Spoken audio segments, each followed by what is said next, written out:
The Articles of Confederation from pages 170 to 175 in our textbook. So, why a central government at all? After all, the revolution had been about rebelling against a strong central government, getting rid of that distant authority figure that was Britain. Why would the colonists want a central government at all? Why not just have state governments? Well, fighting a war required coordination among the colonies, and a central government was first created to actually meet wartime needs. John Dickinson wrote up the plan for the first government of the United States, the first draft of the Articles of Confederation. And he actually called for a much stronger central government. And he called for all Western lands to be ceded to Congress. This is opposed by almost all of the colonies. He also proposed equality in state representation. So each state would get the same number of representatives. That was also opposed. So what is actually agreed on? What's agreed on is that each state had one vote. So it's not exactly equal representation because large states could send as many as 7 representatives and small states only got to send 2.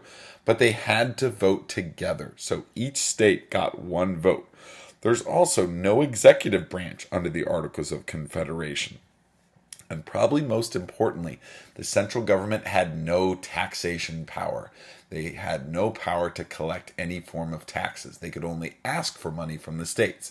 The states were not required to contribute to the central government. In summary, the Articles of Confederation created a central government with a severely limited amount of power. And this makes sense. For a group of people who had just gotten rid of throwing off a strong central government, it makes sense that they wouldn't create another strong central government. One of the problems of the Articles of Confederation is that amending the Articles of Confederation required a unanimous vote.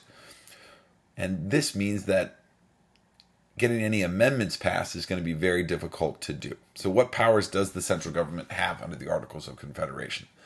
The central government is in charge of foreign relations, it's in charge of Native American relations, it's in charge of the military, and it is allowed to settle disputes between states.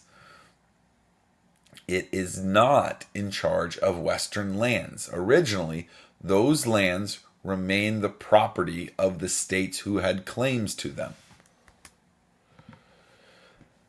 When the British left the continental United States, when they retreated back up to just Canada and North America, Native Americans are really the ones who lose out because their claim to land is no longer protected by the British. And we're going to see Native Americans who had been getting squeezed out already really lose out on a lot of land. There is a hang-up with the Articles of Confederation, and that has to do with what we've been talking about, those Western lands, those Indian lands. The state of Maryland says that they will not agree to the Articles of Confederation until Virginia gives up some of the large amounts of Western lands that they had claimed. So the state of Virginia takes the lead in ceding land to Congress. In 1781, Virginia gave up their claim to all lands beyond the western border of Virginia and said, we'll let Congress decide what's going to happen with those land. Eventually, Congress, under the Articles of Confederation, is going to gain ownership of all the lands west of the Appalachian Mountains, all the lands beyond the 13 original states. And 2 of the biggest achievements under the Articles of Confederation started with the Land Ordinance of 1785. The Land Ordinance of 1785 created a system for orderly division of these western lands, creating them into sections and then townships. And one section would be divided, one section, the revenue from one section would be set aside to finance public schools within that township. So this is going to create a precedent for public education being funded by local government and by property sales in all of these western lands. Now, speculation was very common under the Land Ordinance of 1785. Companies like the Ohio Company bought up large amounts of land and then sold it at a profit to later settlers. The second big achievement of the Articles of Confederation is the Northwest Ordinance of 1787. And what the Northwest Ordinance of 1787 does is it creates new territories in the Northwest Territory. It's what today we would call the Midwest. It's all these states you see here. And the Northwest Ordinance of 1787 outlines the steps for those territories to become states. It lays down the plan for statehood. It goes like this.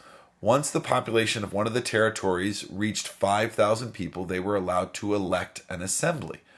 Once the population reached 60,000 people, they could petition Congress for statehood. The Northwest Ordinance of 1787 also does a few other really important things, ideas that are going to be copied by the Constitution.